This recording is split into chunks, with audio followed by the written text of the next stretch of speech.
Hi guys, good morning everyone. Narito ako sa pakatan at ako maninihi ng pang-ulam. So guys, ito po yung pakatan. Ayun po yung aming bangka.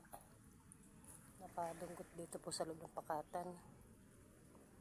Ako po maninihi dito ng balilit. Ayun po guys. Maluang po dito ang panihian.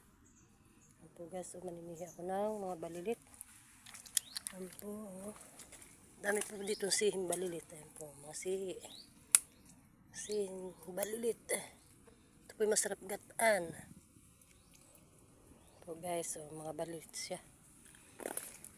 Amin pong pang-ulam ngayong tanghalian. Ibas po ngayon kaya nakapandagat po ako ngayon. So guys, sihing balilit.